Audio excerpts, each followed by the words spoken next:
Eat your jammy dodger while you listen to us. Eat your jammy dodger while you listen to us. The Jammy Dodger, the unofficial sponsor of the Retrotopia podcast.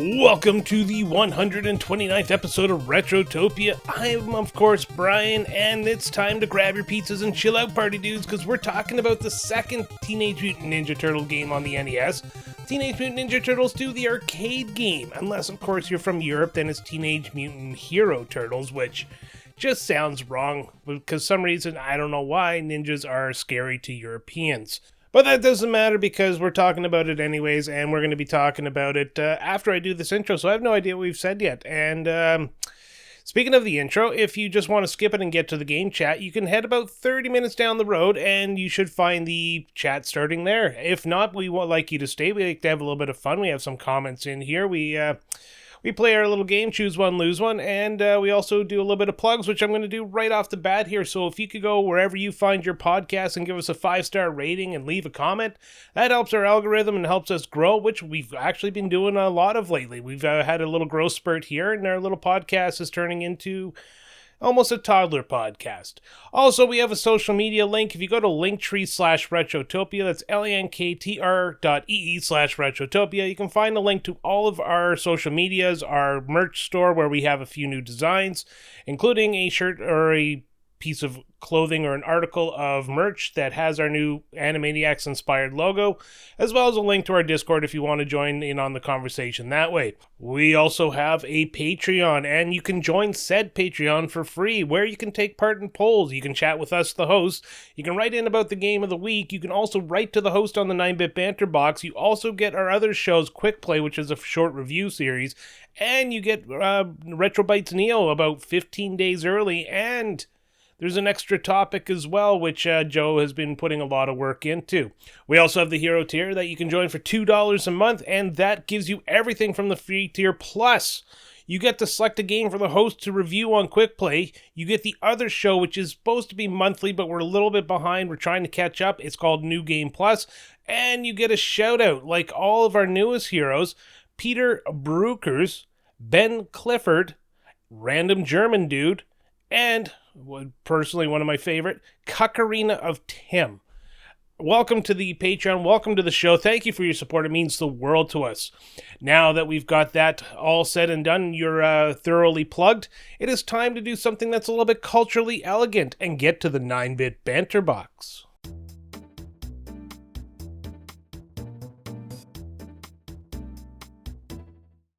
Alright, first up we have Fill Up My Mouth with Farts, who says, Brian, if you could take the characters from a video game you love and combine them with the characters of a TV show for a chaotic crossover, who would you pick? For me, I think it would be crazy fun to have the crew of the Normandy from Mass Effect 2 cross path with the Doctor from Doctor Who. Just like the TARDIS showing up randomly in the Normandy cargo bay. Would make for a wild episode. It's a great question. First, let's pick the TV show. What's a good TV show I've been watching? I've been watching a lot of American Dad. That's my background noise show. Invincible, that's too violent for half the people. You know what? I got it. Put Doom Guy in Invincible. That would be a crossover. That'd be awesome. Because Doom Guy just fucks shit up. And Invincible is all about people friggin' getting their asses handed to them. So, yes. There you go. Number one, Doom Guy inside of Invincible. If you've watched Invincible, it's a cartoon based around a superhero whose dad turns out to be a bad guy. Very, very talented cast of people. Add Doom Guy and this becomes just like next level. So that's the answer I'm going with. Thank you, Mr. My Mouth with Farts, for the question, as always. Moving on to Supercalifragilisticexpialidocious, and you can't say it without singing it. When did you figure out that the Turtles were named after famous Renaissance artists? 2 years ago. No, I'm just kidding. No, I honestly, I learned the Turtles' names before I knew who the Renaissance artists' names were. Only after that did I start making the connection when those people became, like, known to me. I guess that's the best way to say it. I have to say, I think it was a mention in the original cartoon, but I don't think I was smart enough at that time to put the connection together, so I'd imagine it happened when the original live-action movie came out, and at the beginning of that movie, I'm pretty sure the exposition up to the point where the turtles are shown as he's explaining it to April, he talks about the Renaissance artist, so I think that's when I fully pieced everything together, so around 1990, so about 1 or 2 years ago, by my Canadian math. Not your imperial math. Thank you very much. Next up, we got the Big Deal, who says, assuming that you watch It's Always Sunny in Philadelphia and are aware of the Dennis system, what would be the Brian system? My guess, be ready if a Nintendo Direct drops. Like how you shoved Nintendo Direct drops as one word. Please also give me your best guess as to your co-hosts would use as the Alan or Sam system. So if you don't know It's Always Sunny in Philadelphia, one of the main characters is named Dennis, and he uses what's called the Dennis system to pick up women, and I gotta look up what the Dennis system stands for again. Dennis system. Alright, so the Dennis system, it stands for demonstrate value, engage physically, nurturing dependence, neglect emotionally, inspire hope, and separate entirely. Now, the entire thing is meant to be, I guess, evil to like somebody who's trying to pick up a woman. So don't take it, if you're not into this kind of stuff, as face value. It is just literally It's Always Sunny in Philadelphia is the worst people on the planet being the worst people on the planet. So I went a little bit more friendly with mine because I didn't want to go that creepy Dennis. And if you're named Dennis out there, I'm not personally attacking you, so don't punch me later, thank you. But the Brian system, the gaming edition, is B is booted up, the sacred first step. First, you're going to install the game, you're going to tweak the settings like you know what you're doing. You'll adjust that brightness until the logo is barely visible on the HDR, you know how it never works. And then you'll sit there thinking, this might be the best game I ever played, even though you haven't started it yet. It is pure optimism. You haven't suffered yet. R is research. You say you're going to go in blind, but not really. You'll Google 1 or 2 beginner tips, usually the controls, and maybe watch 10 minutes of a YouTube guide just to get the hang of things before you jump into it, and you'll immediately forget half of that once you start playing, because trial by fire is the best way to learn anything. I is immerse. This is your honeymoon phase of the game. You're exploring everything, you're talking to every NPC, you're still having a great time. I'm gonna 100% this game, you think to yourself, even though you won't. And the mechanics feel fresh and the world feels huge. This is the point where the game has you completely hooked, moving you into A for adapt, where reality sets in. You finally understand the system, or at least you're pretending to understand the system, and you pick your playstyle and commit to it hard. Like think of the Ghost game, where you can either go samurai or ninja. So you've picked your playstyle. So you start optimizing that playstyle. You get the better gear, you go the better route, and you make the smarter choices. This is where you've gone from new player to I know what I'm doing sort of energy. And finally you have N for neglect. The side quests take over your life. Main story? Never heard of it. You get completely distracted by the side content, as happens with every open world game for me. In fact, I'm playing Assassin's Creed Mirage and I keep forgetting to complete the story. So you spend 3 hours upgrading something that doesn't matter. In the case of Assassin's Creed Mirage, 10 shards I had to go look for that took me 2 days to find. And you forget what the main objective even was, or worse, you just dropped the game because something new came out, and that's happened to me before. So that is the Brian system. Now, really quickly, we'll go over the Alan system. It's only 4 letters. So we got A for analyze. He checks reviews, gameplay, finds out is it worth it. You know, Alan's got a budget he has to be on, so the game has to be in the Alan sphere of games. He'll look up mechanics, difficulty, length of time, and he'll decide if this game is deserving of his time. It'll always be a yes, but he likes to do the research. L is learn. He doesn't just jump into play, he studies it. He reads the tutorials carefully, he understands the mechanics, the system, and all the hidden layers underneath the game. He figures out what the game expects from him early on. Then it leads to A, which is apply. It's execution time. He puts the strategies into action with his British precision. optimizes his builds, his routes, his decision making, and he starts playing efficiently instead of experimentally.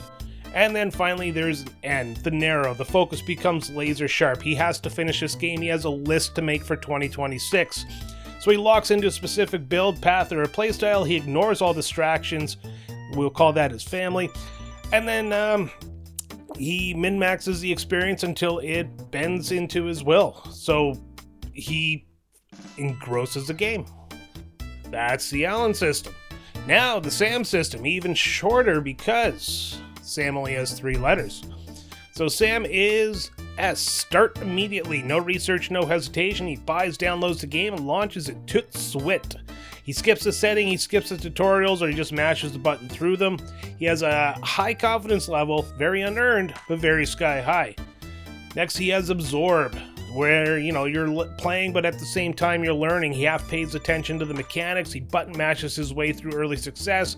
He misses key systems. The game literally explains to you, but he's still progressing. So finally we have M, which is Meander. Structure, objective, direction, all that stuff is optional. Wandering off the main path constantly, he gets distracted by anything shiny or weird, and he forgets what he's doing 10 minutes ago. It's a 10-hour game, so it becomes a 40-hour experience. So that is the Sam system, and of course, we can't forget Joe.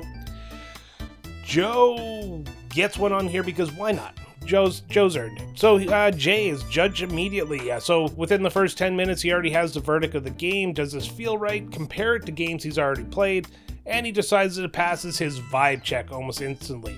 The Italian thing he does all the time. Then he gets optimized for comfort instead of adapting to the game. You bend the game to you. You change control settings, difficulties, whatever feels familiar, Joe. Gravitates towards the play styles that you've used 100 times before, and you avoid mechanics that feel weird or new. It's a safe space. And then finally you have E, which is escape back to something familiar. And here's the kicker: if the game doesn't hook you fast enough, you're out. Boot up a comfortable classic instead and tell yourself, I'll come back to this later.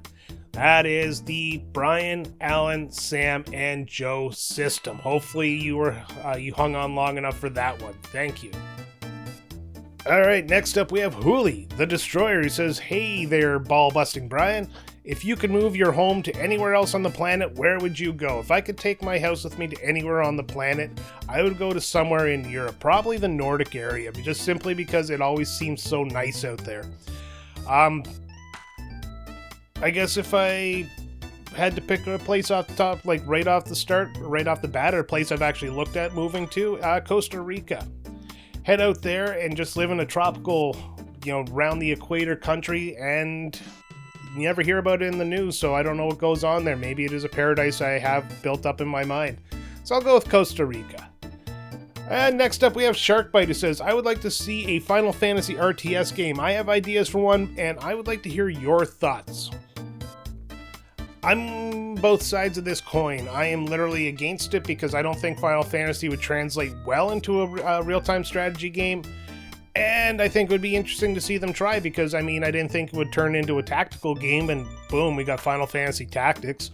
So I'm willing to try it out. I just imagine, though, that if they did it, it would just literally be almost like every other real-time strategy game, just with Final Fantasy characters. So you build your castles, you get dragons, chocobos, you get different jobs, to go out. Maybe you'd have overly too much stuff, so I don't know if I can make it work. I don't think I would want to play it, and I definitely wouldn't want to play it on consoles because I don't like real-time strategies on consoles, so it would have to be a PC game for me. But I would definitely check it out if they made one, and maybe they already have one. Do they have one? Back to the internet I go. Final Fantasy real-time strategy game. Might be a cell phone game or something. They call Final Fantasy Tactics a RTS game. They're wrong. It's a tactical RPG. But anyways, yeah, if they made an RTS game, I would probably give it a shot, just simply because I love everything Final Fantasy, and I'm not going to change my mind on that. Send me your ideas. Actually, I'm kind of curious what you would do for it. Thanks for the question. Next up, we have Chris Copley from Retro Hangover says, what is the least amount of hours of sleep you can get and feel fully operational? How much is too much sleep? This is a military-centric question, isn't it, Chris? Well, then, younger days, well, back in my teenage days, I went 4 days without sleep at a buddy's place because his parents were out of town, and just a couple of us hung out, played video games, drank, and literally kept each other up. After a while, your brain starts making no sense of everything around you. I imagine in that time I did fall asleep. I just don't think it was for very long because I know one of us was always up, and the goal was to keep us all up for the entire week. That was a hell week. In the military, I have gone as little as 0 sleep for 2 days because they've tasked me, multiple chains of command have tasked me with stuff at their own timings, not taking into account I have other stuff to do. So it was work my full day, do an overnight shift, go work a full day, and then go do guard duty. It was not the best time. So 0 hours in 48-hour span I can go with. Nowadays, I like to get a solid 8. Like, I'm not beholden to any commander anymore, so I will do 8 hours. That is my perfect amount of sleep, 7 to 8 hours. And in order to sleep in, I have to reverse the system, so I have to actually go to bed earlier. Like, if I'm extremely exhausted, I'll go to bed at 8 o'clock, and I'll still wake up around 6, 7 o'clock in the morning. If I'm feeling pretty good, I'll go to bed around 10, 11 o'clock, and I'll wake up at 7 o'clock in the morning, and I'll feel refreshed. So I'm going to simply say 8 is the right amount. 10 is too much. After 10 hours, I feel groggy, and I just don't do anything. And the least amount of sleep nowadays I can go with is, I'd say maybe 4 or 5 hours, depending on the night. That way, that's when I start getting moody and my temper becomes a little shorter of a fuse to ignite. So hopefully that answers your question. I'm really kind of curious how you feel nowadays that you don't have to wake up for any sort of duties or any sort of alarms going off. Let me know. Next up, we have Brother Retro. It says, Bonsai Brian, what are your top 3 go-to retro games that bring you to a peaceful place that are not RPGs? Well, there you go. He says, for instance, mine are Area of Sorrow, Mega Man X, and Super Mario World. This is great. Retro video games. All right, so I actually had one, but you said retro video games. I'm going to agree with Super Mario World. I can play that 100 times out of 100 and have fun with it every time. I am a little bit sick of the first world simply because it's one that you play 1,000 times when you put the game down at, like, after you get to the second island. But I can still play Super Mario a lot. It's especially Super Mario World. Fantastic game. Mega Man X is also a good choice. Not as much, though. I do find Mega Man games do have a lifespan, or like a period between them where you don't want to play them again. But I'm not going to shit on Mega Man X because it's a great game. So if I had to pick a second game, I'd have to go something like Harvest Moon, or not really Harvest Moon. Sim City is what I'm thinking of. Sim City is a game I can spend hours on. It's kind of like that or Civilization. If you're going retro, probably Civilization 3 or 4, depending on which is the newest of the retro games. I have literally burnt hours on Civilization, just like disappearing. And the last answer might actually surprise you, and I consider it retro even though it's still hopping today. It would be Minecraft, but just on the build mode. Back when COVID hit, I picked up Minecraft because my son was just getting to that age where we wanted to encourage him to play something that wasn't violent. And yeah, I started playing the build mode. I built like 100 by 100 base pyramid. I built this giant sword. I built a pit of doom. I built a maze. I did all this stuff, and it would be like 8 hours at a time. It's just so relaxing. But if you want to know my modern game, anything Power Wash Simulator is the answer. There you go. And finally, we have Fallen Snow Kiku says, do you have anything you always put in when it asks you for a name or something in a video game? For instance, if a game lets me name a dog, I always name it Shithead. Fantastic name. I always named the dog after my dog that passed away a few years ago. I always named my dog Iris. Any animal I'll name Iris. It's just, it's my way of keeping her alive. As for myself, if the name is already there, I leave the default name. I like it that way. If it's a Zelda game, I'll name it Link because you're playing as Link.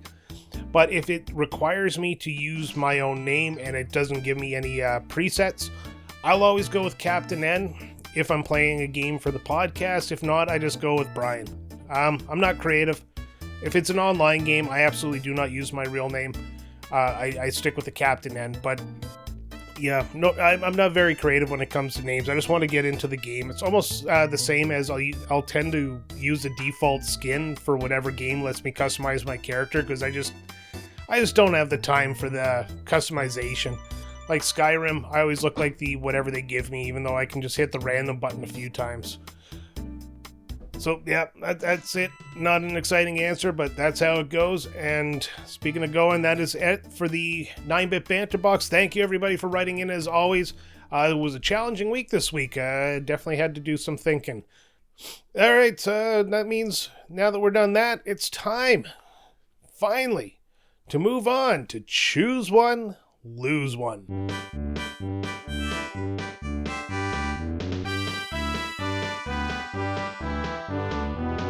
Ladies and gentlemen, roll up and choose your power-up from the game of the week. You pick a power, we pick a consequence. It's Choose One, Lose One, the game where everyone's a loser. So first up, we have Blaine the Hoagie Man from Retro Riders Podcast. He says, I just want this to be the 89 arcade game instead. Well, granted. It is now the 89 arcade game, but in turn you've erased every other TMNT game, including the beloved Teenage Mutant Ninja Turtles 4, Turtles in Time. People do not like you for this because they remember it, but they can never play it again.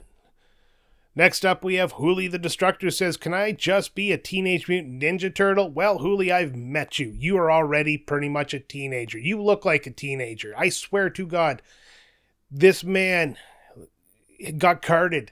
3 out of 4 places we went to buy to get beer. This is awesome. Alternatively, you also live in Michigan, so I mean the water there probably would turn you into a mutant. So you just got to go find a dojo to learn ninjutsu there, and then you can be everything you want to be. I'm going to grant it all to you. Next, we have The Big Deal, who says, I'd like the mutant modules, aka the drill vehicle that busts in from the ground. To me, that's the definition of arriving in style. Plus, I'll never have to deal with traffic again since every vehicle in the road will see me and get the fuck out of my way ASAP. This, sir, is granted, except for you can only go one way because you need the drill to propel you forward because there's actually no other way you can propel forward. Not to mention this son of a bitch is a gas guzzler, and with gas being, $8 a gallon in the States right now, you just can't afford to drive it, so you're back to walking. Supercalifragilisticexpialidocious says, I would like the ability to give little kids repetitive stress injuries because they push A and B button continuously when they hang out with me. Well, sir, Mario Party on the N64 would like a word with you.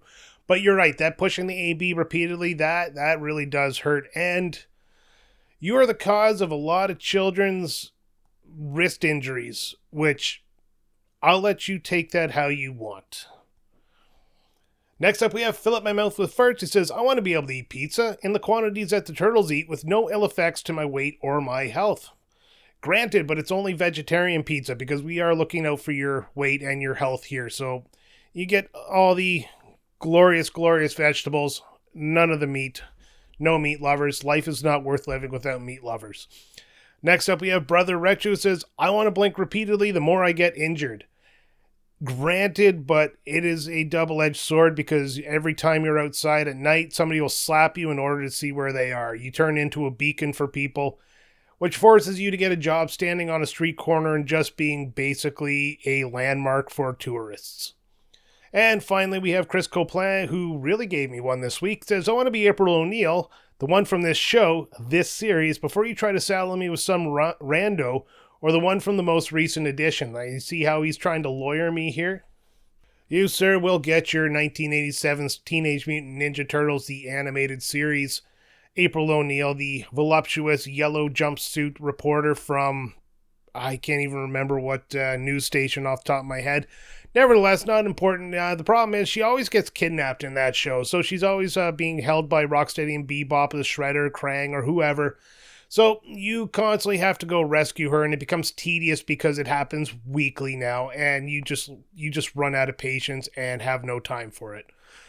So that's it. That's it for Choose One, Lose One. Thank you, everybody, again for writing in. I always love this game. Always a great time. Now, we are going to get into a little bit of quiet gentleness as Alan brings us the Gentleman's Interlude.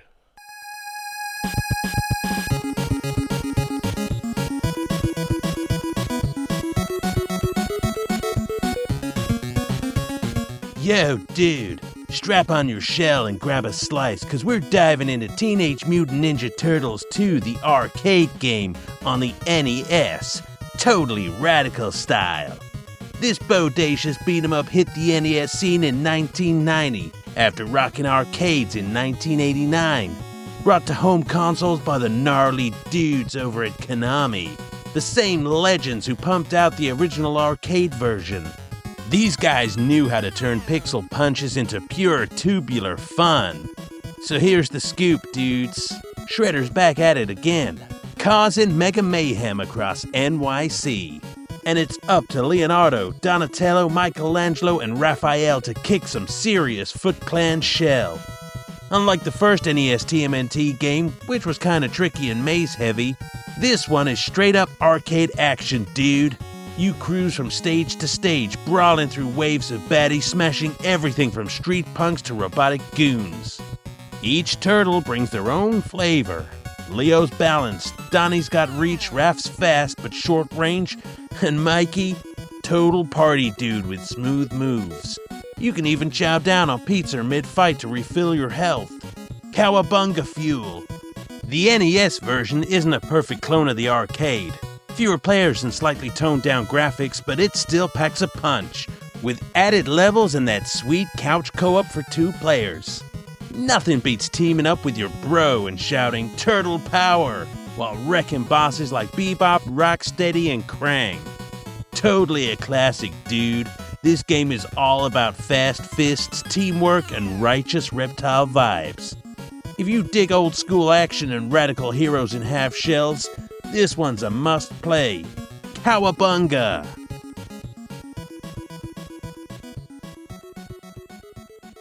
Brilliant again, Alan. Thank you very much for another wonderful Gentleman's Interlude. Now it's time for you to weigh in about the game before Alan, Sam, and myself start talking about it. So first up we have Peter Broekers, who says, "We really didn't have arcades in the Netherlands, so I've only seen this in magazines as a kid. I played a lot of the C64 Turtles game, Commodore 64 for those of you who don't know.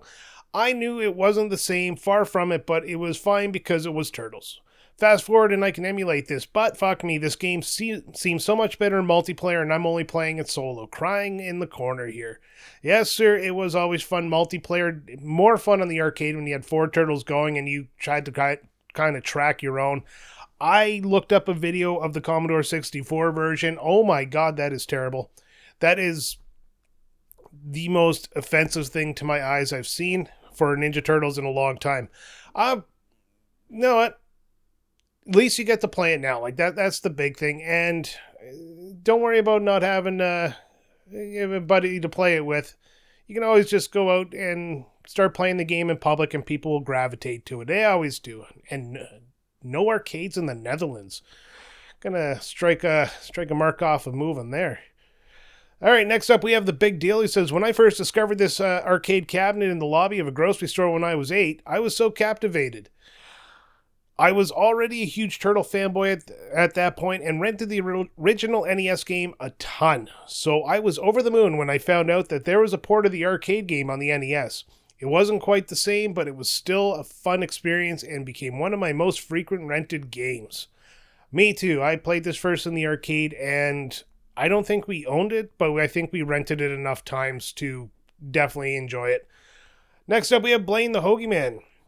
I have never played this version of the game growing up, but I'd always find a way to play the 89 arcade version of the game. Didn't play this one until recently for my own show. Yes, you did play it at his Retro Riders. You can check it out after you listen to us, though. Otherwise, you're not getting the full experience.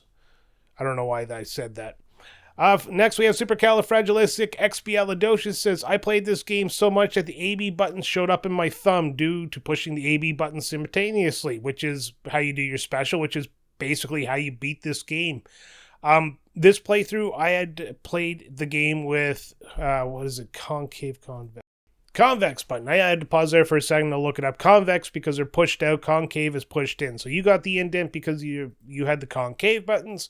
I have a controller that has the convex buttons. There you go. Look at me. I'm smart. Next, we have Fill Up My Mouth with Farts that says, this right here is my childhood, from pumping endless quarters into the arcade machine to playing through this at home thinking it was so cool. I'm playing arcade games at home, quote unquote. Even though it did not translate well or very well to 8-bit, we didn't care. I think it translated pretty good to 8-bit overall, considering the, power difference. Chris Coplan says, is this game a massive improvement over the first game? Yes, it is. It also sports some great graphics and music to boot, but it's way too repetitive with little enemy variety, and you pretty much have to rely on spamming the special attack in order to win. So while better, I'd rather play the first NES game over this one. I oddly agree with you. I've never finished the first game, but there is something special about that first NES Turtles game. And finally, we're going to wrap it all up with Brother Retro says, oh man, what a classic. My first beat 'em up, and also the game that got me completely hooked on the genre. Though unbelievably frustrating at times, it's never a bad time throwing TMNT 2 into your NES with a buddy for a couple of hours. A complete gem. Yes, it is, and you can get it on the Cowabunga collection, though you can't play it online, which is a shame, but you can still play 2 players with a buddy. So I'm going to start a little bit of music here, and I want to thank everybody who wrote in. It's always great to hear your thoughts on the games. And with that, we are going to be talking about Teenage Mutant Ninja Turtles, or Teenage Mutant Hero Turtles 2, the arcade game. Developed by Konami, published by Konami, released in 1998 in the arcades, and then 1990 on the NES. It's time to go. Thank you for listening. Hope you enjoy the show.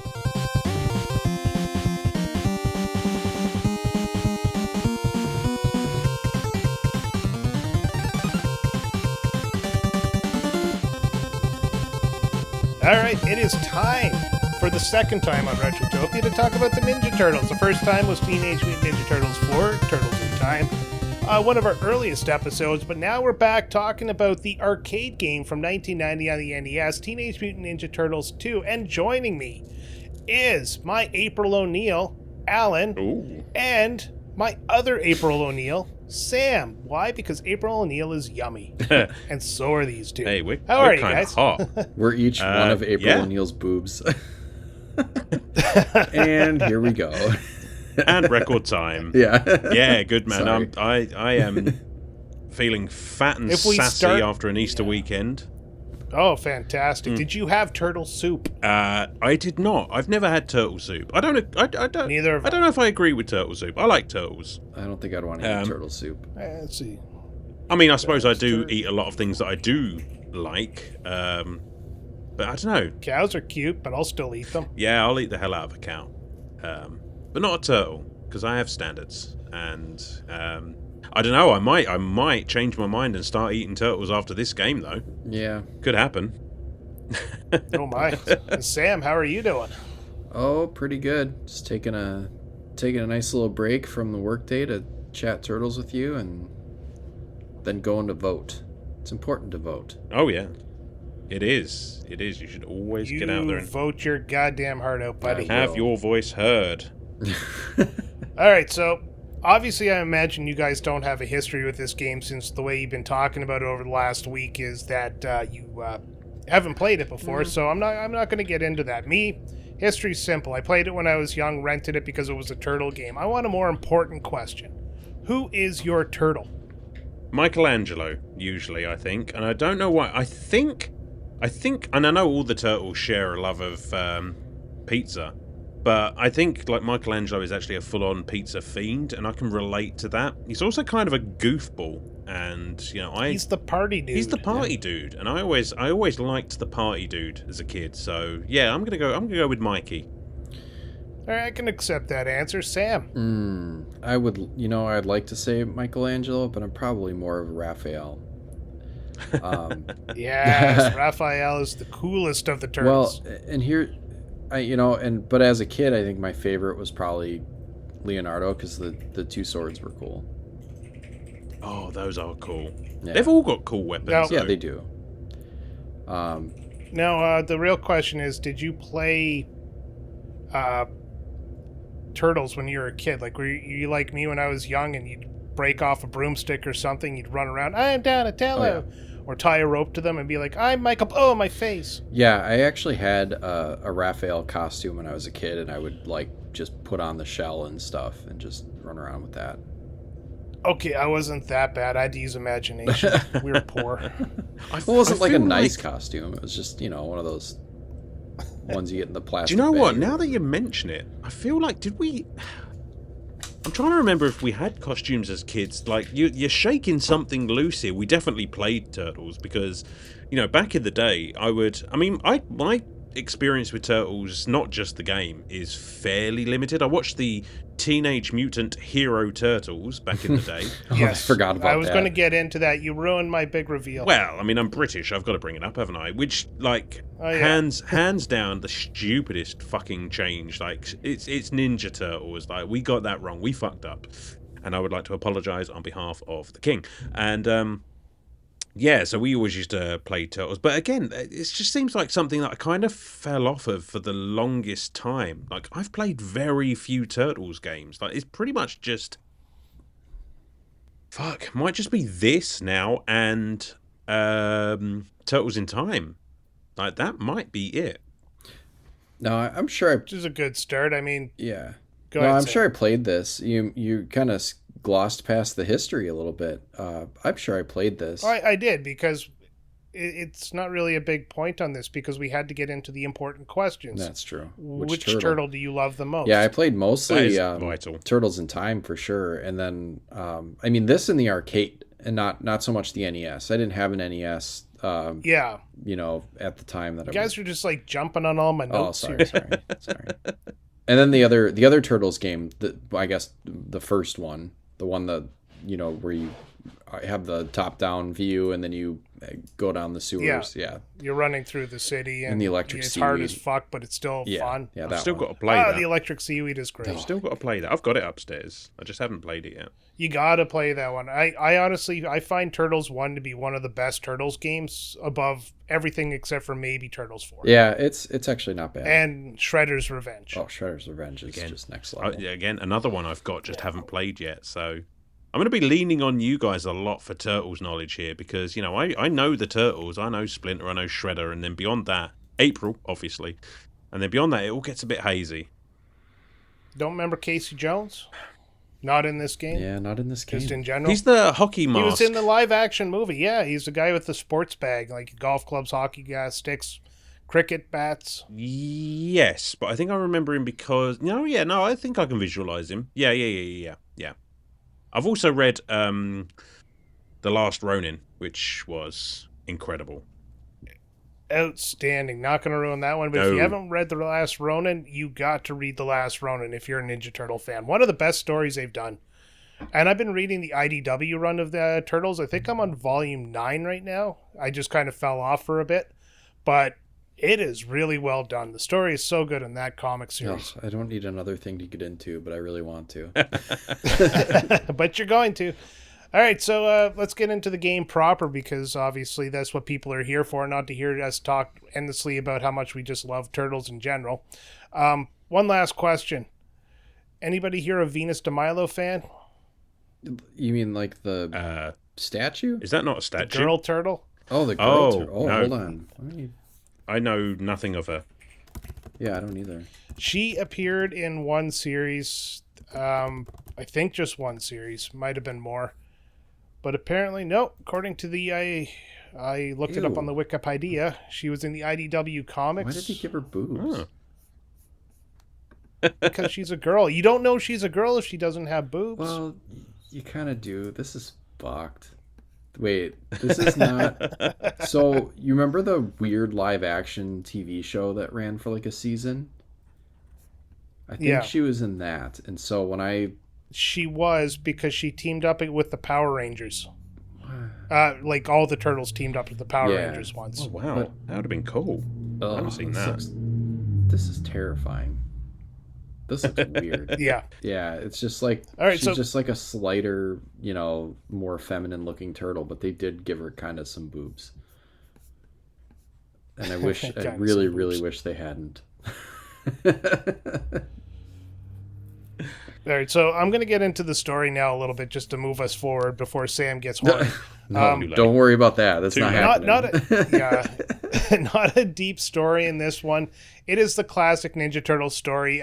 April O'Neil gets kidnapped, as she often does, and it's up to the Ninja Turtles to actually go save her, so they, of course, bust out the window, and they start their journey at April's apartment complex, or what do they call the level? I had it here a second ago. I can't remember. April's hot midtown loft, which is on fire, and that's where you get your introduction to the game. And this is just a straight-up classic beat-em-up, except for you got to be good, because it is a very, very hard game, if you guys will probably attest to. God. So, when you first started it, what was your first impression of that first level? I mean, first impression of the game as a whole is just like, wow, this looks really good for a NES game. I just thought it looked like I knew exactly what I was playing at the time. It's just like, okay, that is definitely a turtle I'm playing with right now. And then I proceeded to get my arse kicked in many and various different ways. And I was just like, hang on, I've played beat-em-ups before. Like, what the fuck is going on? But this game, like you said, it is very unforgiving right out of the gate. Oh, yeah.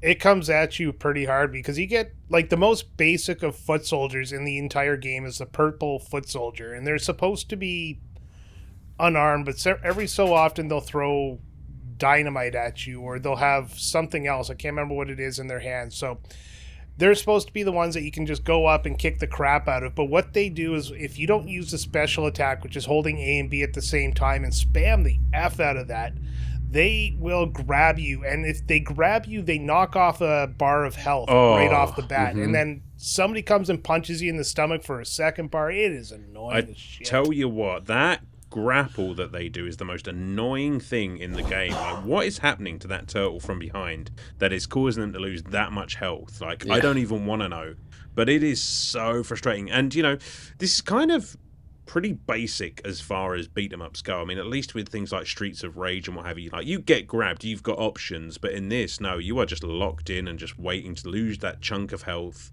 and then it happens again, and it's like, oh, great. Yeah, I was not expecting. It's been a long time since I played this. When Cowabunga Collection first came out, I think I played around with it a little bit, but mostly like the main event on the Cowabunga Collection is Turtles in Time. Let's be honest. I think between this and 3 are probably the ones that I played the least at the time, and I think, man, you probably remember this a little bit more fondly than what it ends up being, because it is just like, it's almost like it's not obviously can't be a straight port of the arcade game, but it plays more like an arcade game where it's kind of trying to be a quarter muncher, but also like, yes, it's not just, you can't just put in a quarter. So it just ends up being difficult for being difficult's sake, like trying to do a jump kick and I was getting fucking punched out of the air, or I was getting just like surrounded and ping ponged by enemies, or like I'd be in the middle of attacking or trying to do my, my jump attack, and they just, if the foot soldier decides they're going to punch you no matter what. And so that's where some of the difficulty comes in. That's pretty much it. You have to be very tactical and very patient to beat the enemies in this game with any competence. Yeah. And it's just, when I played the game, I obviously beat the game there because I sent you guys the screen, but the whole time it's mostly spamming the special attack, or you're doing jump kicks, and you're meticulously jumping away from enemies until you actually have the time to hit them. It's frustrating in a sense that you can't just go up. Like Turtles 4 did it well because you can do the run, shoulder check, throw kind of thing. You can repeat that, or if you hit an enemy, you stun them long enough that you can hit them a second time. With this game, if you hit an enemy, he's going to hit you back, guaranteed. Yeah, there's no stun locking in this game. Nope. And it just felt like, before I knew, and that's kind of a gripe that I have with this game, is that you do need to rely so much on a mechanic that I didn't know about at first. Honestly, it was only down to, I think, somebody putting a comment on Patreon about having to spam this special attack. That was just like, well, what the fuck is that all about? And yes, all right, I should have read the manual, fair enough. But to rely so heavily on a special attack that, I mean, it's not the most complicated thing in the world to pull off, but it is kind of fiddly and doesn't always work. Right. I was just like, okay, because if you just go straight punching people, you are guaranteed to take a hit for every hit that you dole out. Like, there is no defense, there's no blocking. It's just like, if you just go and throw hands with the foot soldiers here, then you are going to take damage while you're doing it. Yeah. Yeah, I was 100%. I was finding 10 that out of 10 times all the time. Yeah, and I was finding that it wouldn't work for a while. Like I was trying to do this jump attack, and then all of a sudden, like, you get 4 or 5 times in a row where it would work, and it was like, oh man, here I go, now I'm rolling, and then it just would kind of not work again, and then I'd get my ass kicked. So it's like, you know, if you start to feel like you're, you know, getting pretty good, or you're making progress, or you're hitting a lot of those jump attacks, like, oh, just wait, like you'll come back down to earth real fast. Yeah. And then as soon as you make one mistake in this game, it punishes you so hard, and then you have to be lucky to get to the next pizza, which heals you. But I think there's like only 3 to 5 pizzas in the entirety of the game that I saw that I can actually picture in my mind. Yeah, and they're not. Yeah, there's not many. And only one of them's at a boss. Yeah, the one where you fight Baxter, the fly version. Yeah, but it's just like, for the most part, yeah, like even the first level, you'd think like, okay, this is kind of the introductory level, maybe they'll put a pizza in there. It's like, no, that first level is just a gauntlet. It's just fighting enemies. You're dealing with those giant cannonballs that are like rolling down the fucking stairs for some reason. Why are there cannonballs rolling down the stairs in an apartment complex? Yeah, and then you get up to the office or whatever that is. Why. Yeah, then you got to fight freaking Rocksteady. Rocksteady, like, what the fuck? I'm glad you guys remember which one's which, because I never can. I know the names Bebop and Rocksteady, but you know, before this, I couldn't have told you which one's which. But yeah, it's just like, you know, you're thrown into this apartment complex. There are waves of enemies coming at you. You don't know anything about the controls, and everything's on fire. And it's just like, wow, okay, this is not easing me in at all. And you know, yeah, it's that arcade thing that this game forgot that it isn't. Yeah. When I first played this game, I thought the fire hurt you, so I always tried to avoid going too low on the screen. Makes sense. I remember that as a kid. Have you guys ever played the arcade version? Like, just saw the graphical and musical upgrade that this game, you know, is? No, I've played the arcade. It looks fantastic, but yeah, it's just as difficult and kind of. Oh yeah, you know, just like. But that makes sense. You can have 4 people play. Because, like you say, it is looking to just swallow your change. Well, so, that's the thing. You know, yeah, it would just throw in more quarters and you can continue to play. And this, it's like that. It's missing that quarters mechanic, so it's just balls hard, and that's about it. I mean, what do you get? Like three lives and then 3 continues, I think it is, which is generous enough. Unless you used a cheat code. Right. Because there are cheat codes. It is a Konami game, so guess what code is there? Konami code. I should have punched Wrong. that in. It's not for there. Fuck's sake. I was going to say I should have used a code if there was one, because it would have been helpful to just be able to kind of cruise through it and just see it, you know. Yeah, there is a code that says extra lives and stage select. So at the title screen, press BA, up, down, BA, left, right, BA, start, which is a bastardized version of the Konami code. Like, Konami's not mentally well cousin. Well, I mean, that's kind of who developed this game, really, because this was the age where Nintendo wouldn't let you have that many games on their system or whatever. So this is technically a Konami game, but in one of those sneaky little. What are they? Wait, is this an Ultra game? Yeah, published by Ultra. That's it. Yeah, that's it. Which is weird because when I looked up the wiki there and I did the intro, I actually saw it was developed and published by Konami. So I think I made a mistake there. No, it is developed. You're right. It is Ultra. It is. Well, I know it is Konami, but I said Konami twice as opposed to Ultra. I missed that one. So I'm going to go self-flagellate. Is that what it's called when you whip yourself in the back to make penance to God? Fellatiate. Yeah. Fellatiate. Why not? Fellatiate. Isn't that where you masturbate to make penance to God? Only if you can reach that far. Yeah. But yeah, I mean, I played this on the Cowabunga collection, and you can literally just bring up a menu that will allow you to like turn on God mode, add extra lives, and what have you. So the options are there on the more modern editions to cheese the game as much as you'd like. Yeah, and which I appreciated. To be honest, in the year of it's not bad if Go ahead, well, if you're playing on the collection or you're curious and you haven't played this game before, like just throw on the codes. Like the game is just built to be cheap, in my opinion. I mean, there's some people will probably disagree, but I don't know. It's just if you have to use like a specific gimmick to avoid getting hit and to get hits in, then I think the game is a little cheap. It is trying to cheese you. Yeah.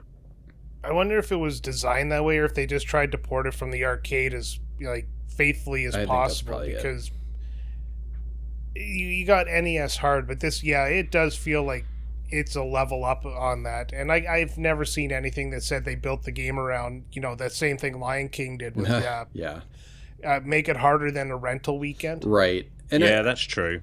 Which was the style at the time. It was the style at the time.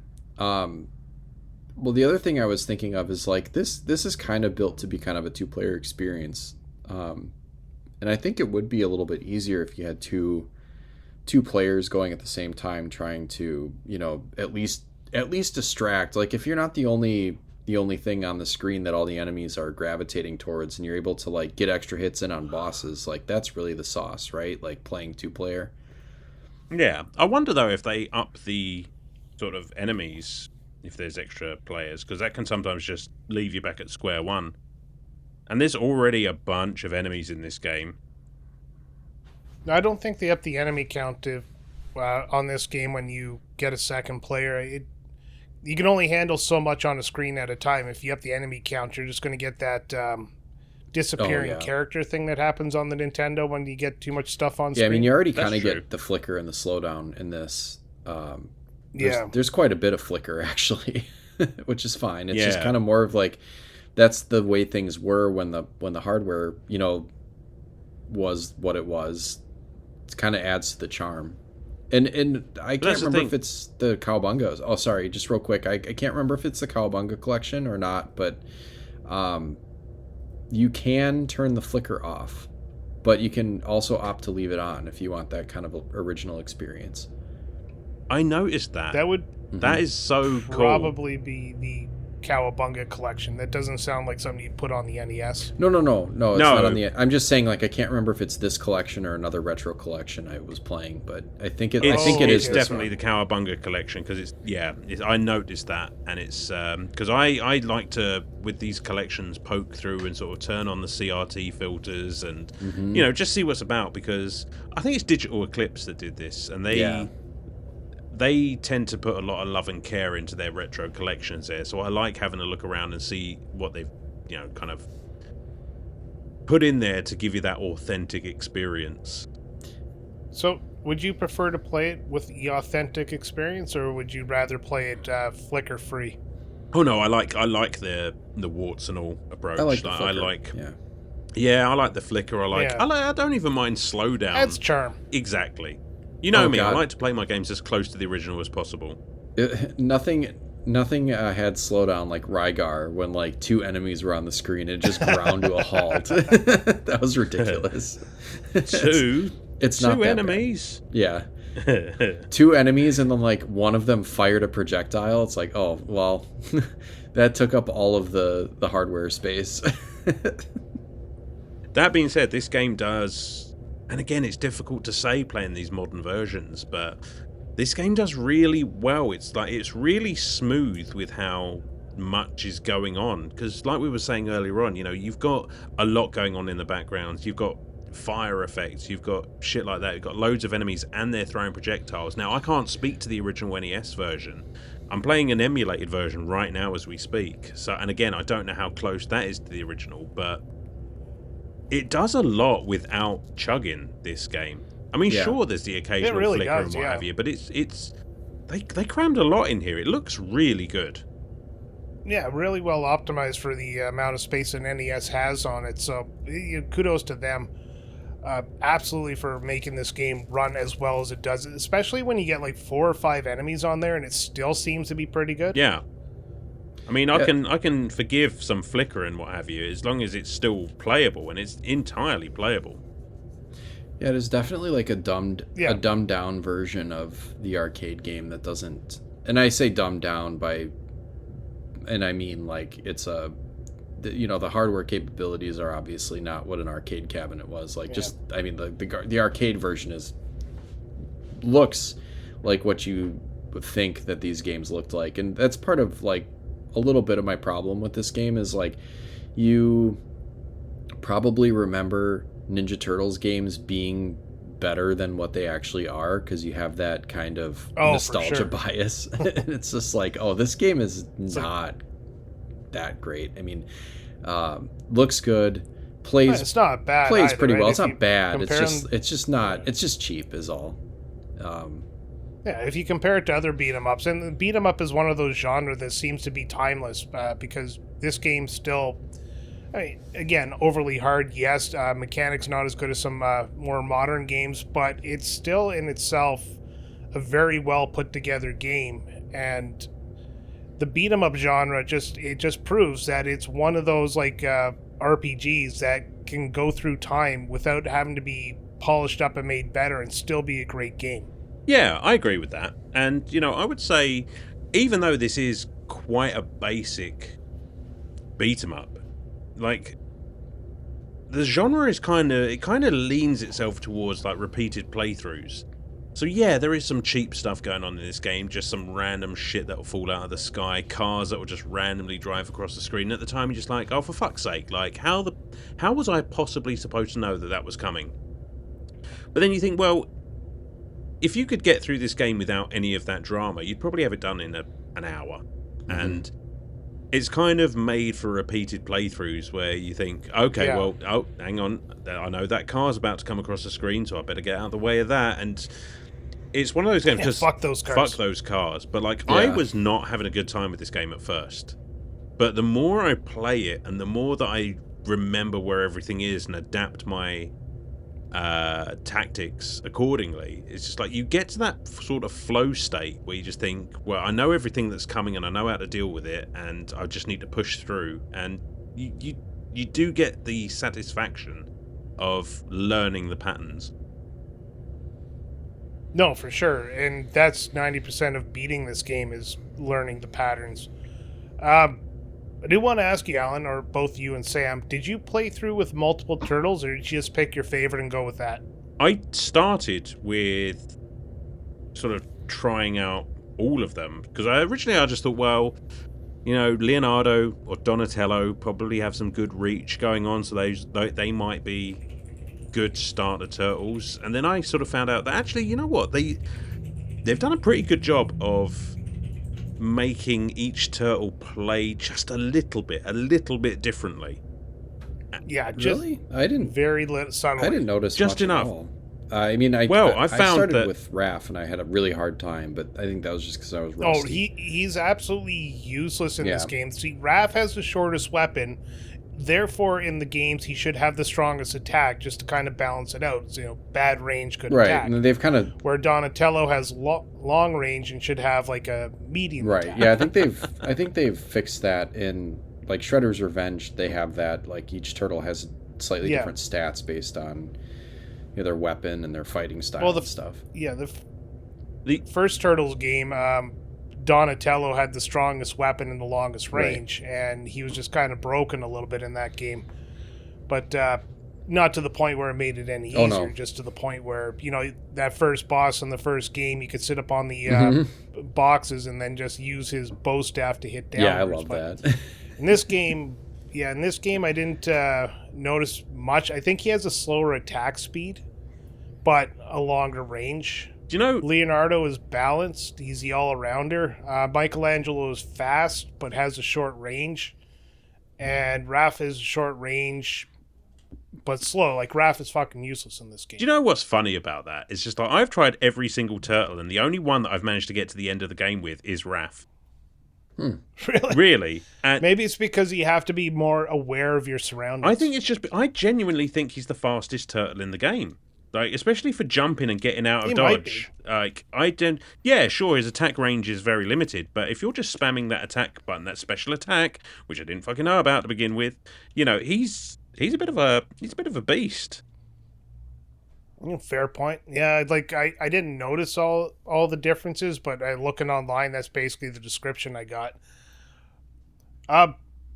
So obviously, you've got Sam, you've played the arcade game, and Alan, you haven't. Did you know that the NES version actually had a whole ton of like NES only bad guys? Interesting. No.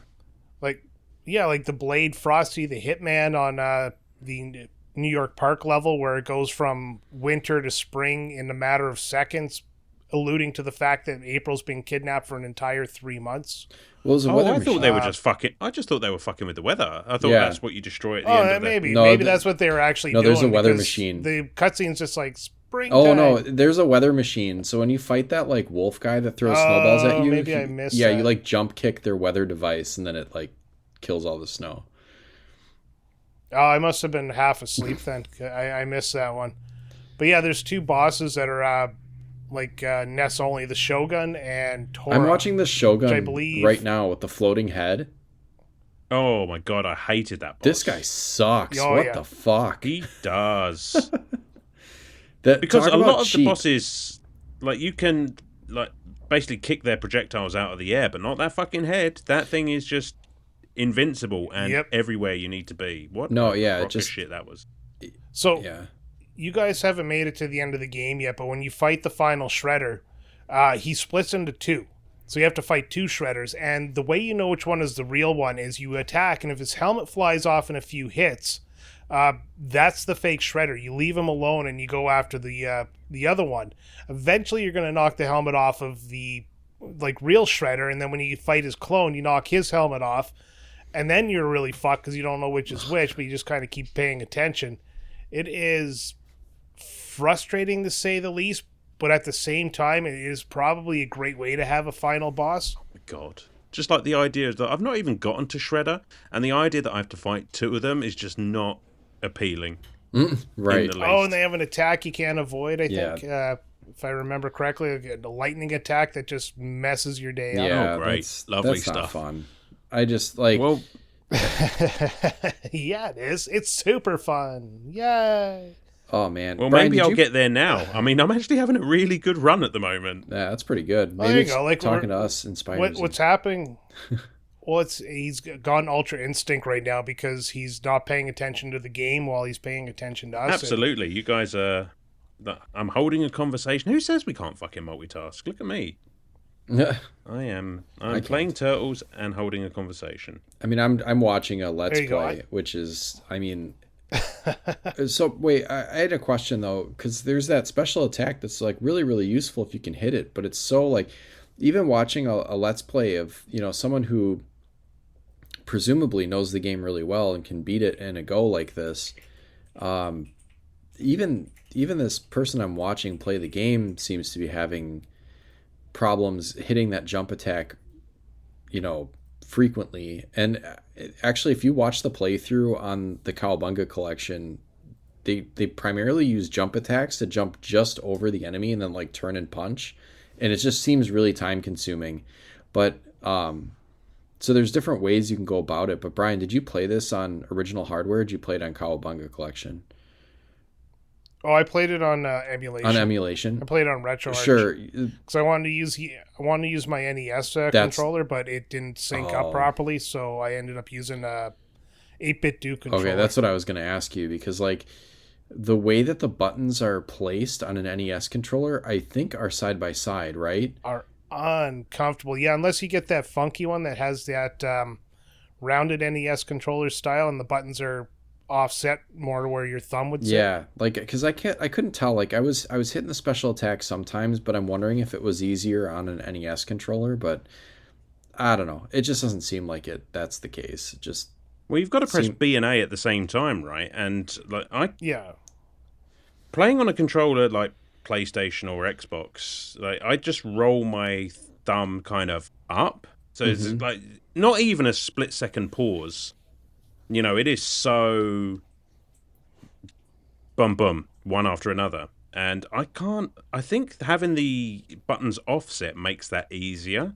I can only imagine pulling that off on the NES was considerably more difficult, or at least very frustrating on the old thumbs, which mine are not getting any younger these days. Yeah, I would assume that you would have to hold your NES controller at kind of an odd angle to get both of those buttons at the same time. And it just like, it must be so precise that it just like any fraction or hair of a second that you're kind of off on your timing is just like, it's just not going to work. Yeah.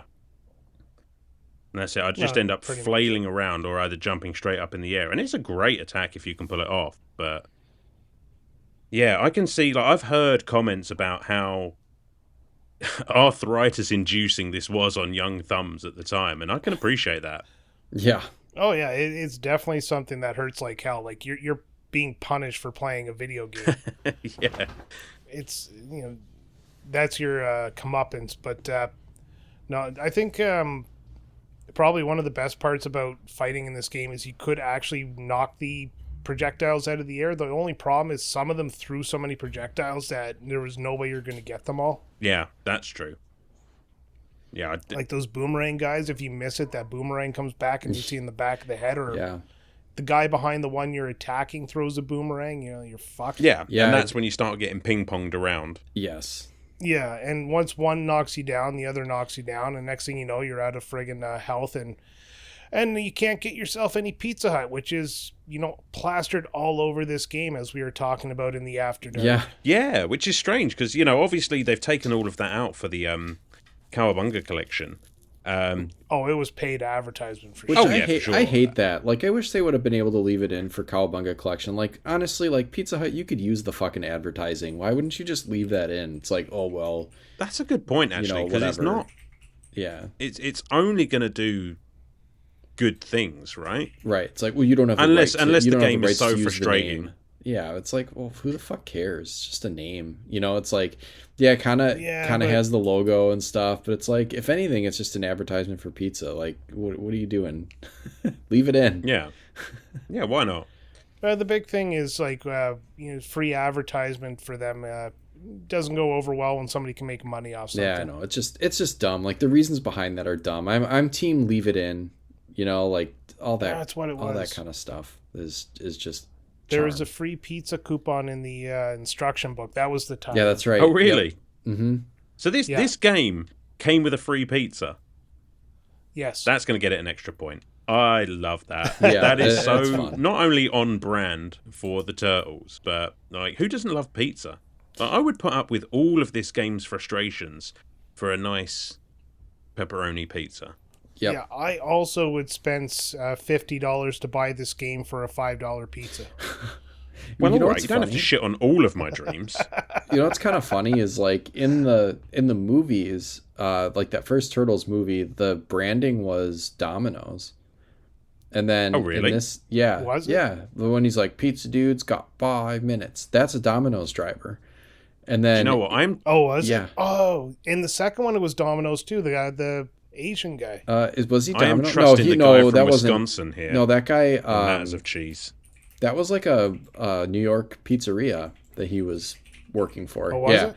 But like, it's just funny that the NES game, you know, that tie-in was Pizza Hut. So like, I'm wondering, like, I mean, those are pretty much the big chains at the time, but you know, did Little Caesars get in on the action, or like any other pizza places, or was it just like Domino's, Pizza Hut?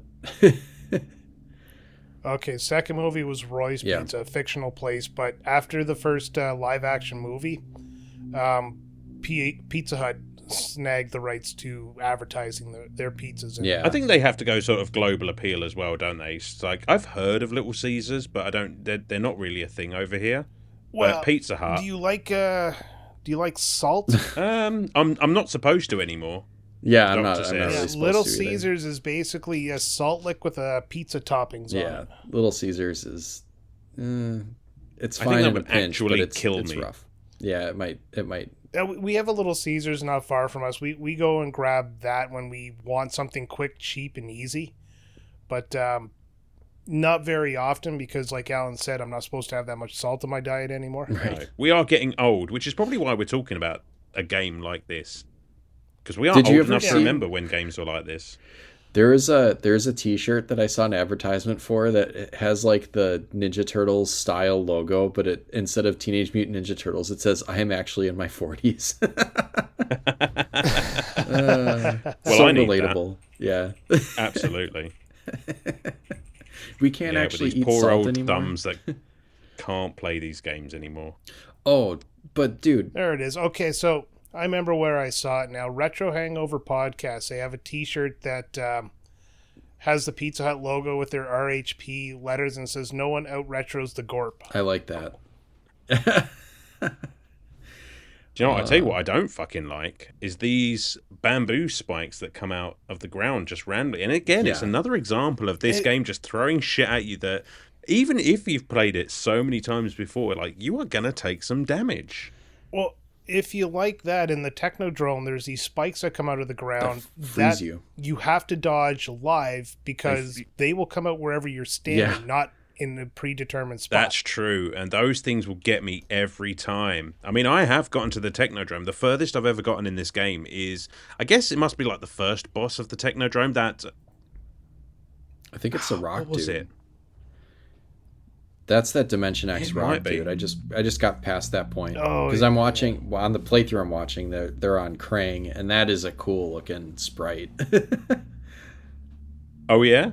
Yeah, with the brain in the stomach and it's a good looking Krang. Well, once you beat the rock dude, you're in the end game. You're fighting the last two bosses. No pizza. You are going in fucking raw. Oh, that sounds so unappealing. Raw pizza. It is 3 fights in a row. You fight the rock guy, then you have to fight Krang, who shoots lasers and fires his fist at you, or tries to fist you in this case. Then the Shredder comes out with that double So Shredder. 2 shredders. Why not? Yeah. For when you really need cheese for your pizza. Well, I always need cheese for my pizza. It's why I buy a pizza. But nevertheless, so yeah, it's just like this fucking boss rush of an ending, and you're supposed to do it with how many lives you have and nothing else. Right. It's insane. Because if you get the continue, you're arcade. going back to the beginning of the Technodrome, right? Yeah. Oh, Yeah. Thank you. Well, If I If got you've to got the to continue by that point. That's right. Yeah, if I got to that point and I hit the continue and then ended up having to like replay that whole Technodrome level, I think I would just turn it off and walk away. yeah, pretty much. I would not argue with anyone who thought save states were the way to go. You know? Right. Like, typically I don't use them myself, but, you know, who wants to go through all of that again? Yeah, well, the worst part about the NES version is the House of Shogun, that like dojo you go through, is a NES only level. So they added an extra level, which is nice. Except for the game is hard to get through as it is. Adding an extra level without adding extra perks or pizzas kind of sucks. Right. And It and does. and And they these added a really scorpions hard can go level. fuck themselves. Yeah, they added a really hard level. Like there's those 2 tigers that come out of the wall. And then Yeah, immediately after the that, it's the tigers. scorpions, and then you're back to foot soldiers. It kind of seemed like you could sunlock the, not the tigers, but the scorpions a little bit. Oh, well, please Maybe, tell me how, because they're currently kicking my ass. I don't know. I was just watching the playthrough. It looked like he kind of had one cornered. Well, Alan, yeah, I was talking to Alan before we started recording, and he was talking about Rodney, or Roadkill Rodney, the one-wheeled thing that whips you early on the early game. Mhm. Yeah, yeah. Like it'll go around the screen super fast so you can't hit it, and then it'll stop and it'll throw its whip at you. And if the whip gets you, it electrifies you. And That's All right. those stupid those things robots. are fucking annoying. Yeah, they're bad. Yeah. The only way to beat those is pin them in the corner on the side of the screen and beat the ever-living fuck out of them. But you know what? I mean, like, I've heard arguments that there aren't that many enemies in this game, but I don't think I agree. I mean, there is a good amount of enemy variation in this. I mean, whether that's because some of them were added for the NES version, maybe, but there is a lot to get through in this game, and it really does keep you on your toes. Like I said, there's a bit of a different tactic for all of them. I think one of the critiques is that it's just basically foot soldiers, just different colors and a new weapon. I mean, but that's kind of Turtles anyway, right? It's just generic faceless dudes. Yeah, what budget does the Shredder have for the amount of weapons and grenades and bombs and things that like are pointy, that these guys have guns, so many guns. That's just generic. Nothing like that classical ninja weapon, a machine gun. That's just generic bad guy shit, you know, infinite resources true, and don't ask questions. That's pretty much it. Everything was gained legally, I'm sure. Yeah, of course.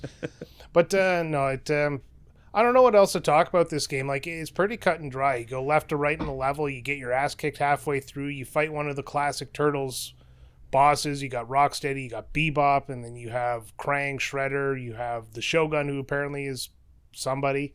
You have Trag, who is the Dimension X rock guy. But yeah, it's very basic, as Sam has said, as a game. Is there anything else you guys can think of, or do you just want to spend the next 40 minutes gushing over Turtles? I mean, we could do both. I mean, I would say that this is very much a Konami game in so much as the music in this game is absolutely fucking brilliant. I forgot about the music. Yeah. I mean, I love bringing up the music. It's just so good. And, you know, that is a staple of Konami, really. You're never going to get bad music in a Konami game, especially in this era. But it's just... It's recognizable. They obviously got the theme tune, and it plays a lot, but there's a good amount of variation in the music, and it's all very, very good. Like, I was pretty impressed by the way this game sounds.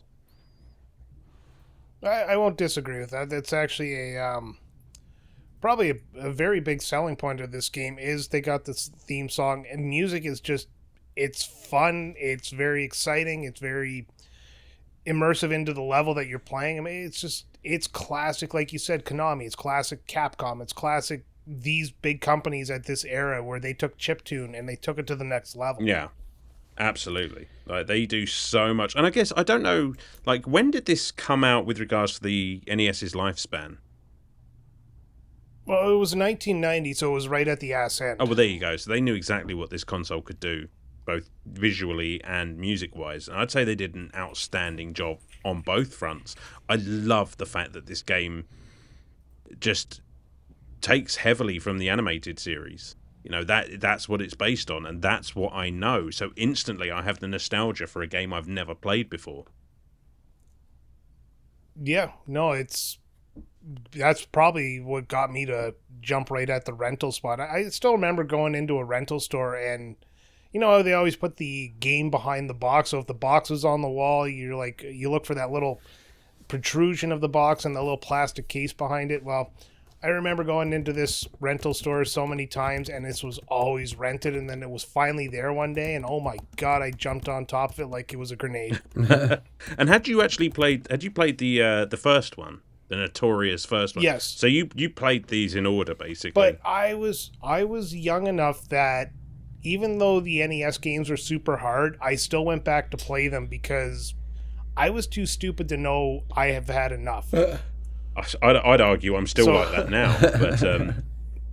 But then what else are you going to do? It's not like we have today where you can just hop onto the next game. It's just like there probably was no next game to play. This was it. Oh yeah, that's very true. Is, you know, you get to rent two games and you got to share the time with your sibling there, and you know, you have to maximize the amount of time you get to play your game there, because if they don't want to play it, well, my brother did want to play this, but you know, he's bigger than me and he beats me up all the time, and you know, he's a very violent man. He's going to beat me up just for saying that. But make sure you use your special attack. I don't remember if I don't actually have anything to end that. I just you're just wailing on your brother. Well, this. I just wanted to like antagonize him so the next time he sees me, just poof. Well, I mean, the box art for this game was amazing. Like, if you saw this in the store, like, you were begging your mom to get that. Like, that was. I mean, what a great box art. It's the one where they're all breaking out of the brick wall, right? Yeah, with the skateboard. Yeah. Yeah. What a great. I would argue that continues right into actually playing the game, because for all of its difficulty and everything, like, it is a spectacularly good looking game. And, you know, like I said, there's loads going on in the backgrounds, and you right from the off, you like pick your turtle, and that's what you want in a game like this. You want to just like pick your favorite and just start beating up foot soldiers, and like, whether you beat it or not, you're guaranteed to have a good time doing it. Yeah, I mean, yeah, I'm actually got to the last boss. There's a part where if you get hit by the shredder's beam or whatever, he could turn you back into a regular turtle. No way. Well, that's clever. And then that would be the end of you. You know what this game really could have used from the first game is the ability to switch turtles. On the fly. Yeah. I could see that. Like, but yeah, it would add something to it if you say only had 2 lives per turtle, or you know, you have 1 life per turtle like the first game, and if that turtle disappears, you have to rescue them throughout your adventure. It might add something to the game, but I don't know. I could take the left to right beat 'em up arcade version of the game that they gave us and be happy. If you game over, you can switch, right? Yes, because you start the game over again. I don't think you can just carry on from where you were. Well, I mean, you game over, you go to the whatever, you restart at the beginning of the stage you were on, but I think you can also change your turtle at that point. Oh, can you? I think so. Don't quote me. Well, I'll let you know, because I'm on the Technodrome right now, and so I'm guaranteed to get a game over at some point in the next like 5 to 10 minutes. Yeah, wait till those little like freezy guns come up in random spots. Oh, not even random we've spots. We've been talking about them, and they have gotten me 3 times already, just while we've been talking. Absolute bullshit. But the fact that you're able to play the game and still talk to us is pretty impressive unto itself. Well, you know, I like to bring the heat when it comes to Retrotopia. You know, you didn't bring me on for my looks. I tried that once with NHL 94, and I basically had dumb brain every time I had a thought. I was focusing on trying to score a goal.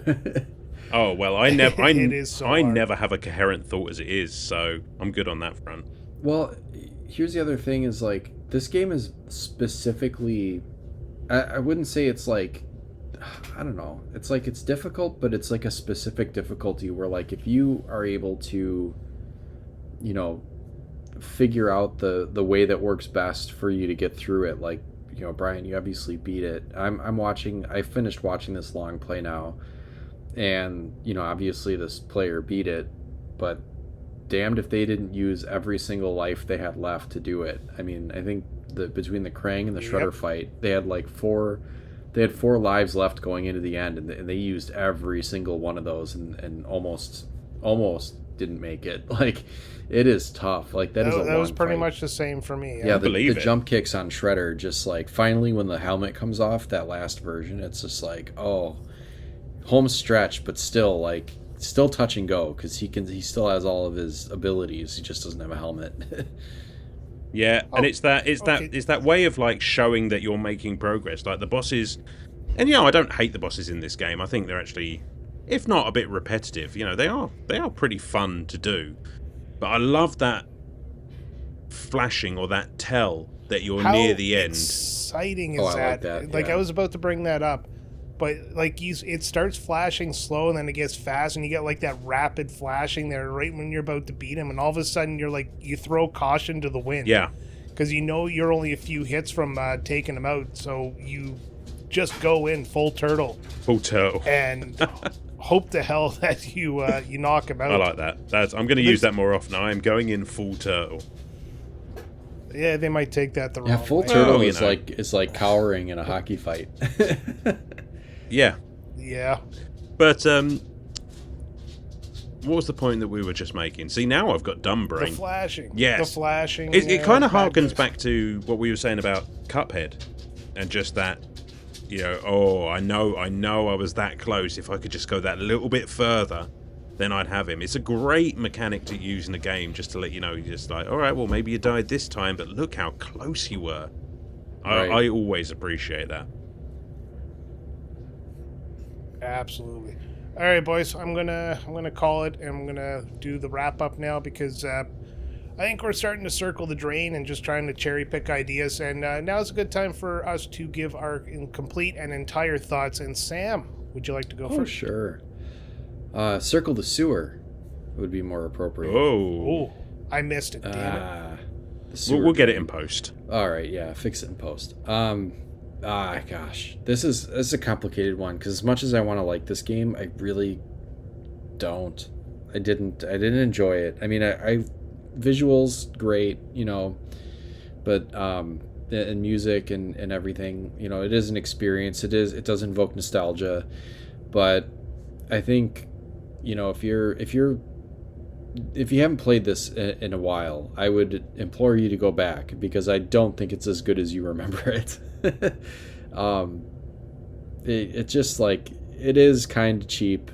Well, you know, like we mentioned up top, I think, you know, it is as faithful a port as possible as they could have made to the arcade game, you know, given the hardware. So yeah, it's like a graphically dumbed down version of the arcade game, which unfortunately means that it's arcade hard, which is, you know, arcade games are designed the way that they are so that they made money. And this lacks that element while still being just kind of hard and cheap. You know, I'm not saying that a game should be easy, like super easy, but you know, if I'm getting hits in, I don't want to just get like sucker punched or, you know, like it seems very easy for the foot soldiers to just kind of like surround you and just grab you, and then you're kind of, you know, immobilized and you're losing health. So that gets really frustrating too. But you know, in general, it looks good. It plays okay. You know, as far as just the game flow itself, you know, we mentioned the flickering, but it doesn't really slow down. I think it would probably be more fun with another player. So if you have the opportunity on the Cowabunga collection, I think you can play online, or couch co-op, obviously, if you got another controller and a friend. No. Oh God, I have a hard time, and I'm giving it this score not to say that it's bad, just to say that I don't think it's probably, it just doesn't hold up as well as you think it might. But I'm gonna give it a 5 out of 10. It's just all right. There are better Turtles games, obviously. Like Turtles in Time is the experience that you probably remember more fondly, and like Shredder's Revenge is just like everything that we wanted games like this to be. You know, like what we remember of these games is what Shredder's Revenge is, and we'll always have that. So yeah, 5 out of 10 for me. That's actually not a terrible score if you do the math. Like 50%, it's a play it or don't. Nobody's going to be mad. Right, yeah. So 5 out of 10, not the greatest score, not the worst. Alan, how are you going to rate this? Well, I agree with an awful lot of what Sam has said. What I disagree with is whether that's necessarily a bad thing. Now, look, I started off playing this game and I was not having a good time of it, if I'm honest. And I think that's kind of a byproduct of not having the nostalgia for it and playing it in 2026. You know, I did not grow up with this game, so I was always going to be on the back foot. I mean, it does have its cheap moments. It does have its difficulties. It is kind of a basic beat 'em up, but I do like the beat 'em up genre, and I don't think that this is in any way a bad one. It looks fantastic for the system, you know, and it sounds amazing. You know, it's got all of that going on, and it plays really solidly. I just think it is an arcade game, and it markets itself as such. And that comes with all of the expected levels of like cheap bullshit and what have you, because you are supposed to play this game over and over again and just get better at it each time and get a little bit further and just know, oh, you know what, I had a really good run that time. Almost like a roguelike, but not. It's just like, I got a little bit further. I've learnt the patterns up until that point, and then you get the thrill of it when you get past that section that you've gotten up to last time. You're like, now I'm in the unknown. I'm probably going to die again, but I'll learn a little bit more of the game and go a little bit further. And I was all ready to sort of shit on this game at first because, I don't know, I think I was just speaking out of hurt, and I was just like, you know what, I suck at this game, therefore this game sucks. But I don't think I can do that because it is an arcade game, and it plays like an arcade game, and it has that feel, and it just, what it sets out to do, it does really well. Pick your turtle, beat some guys up, and see how well you do at it. Honestly, I think I'm going to have to land on something like a 7.5. You know, it's no Streets of Rage. It's obviously no, you know, Turtles in Time or Shredder's Revenge or any of that stuff, but it kind of walked so those games could run, and I think you could do a lot worse on a beat-em-up than playing Turtles 2, the arcade game. Here's my take that I forgot, and I thought about this when I was playing it over the weekend, and I completely forgot to mention it here. If this didn't have a kind of Turtles branding, would we be talking about this game at all? You could say that about a lot of games. Yeah, so. but that it's a fair point. Yeah, I think we're looking at this through green tinted glasses and looking at this as a Turtles game rather than like a quality game. And I don't know where I disagree on. Yeah, they say it's an arcade game, but you know, when you're playing an arcade game and it's arcade cheap, you can still kind of muscle through it if you've got enough quarters in your pocket. But this, you just kind of can't.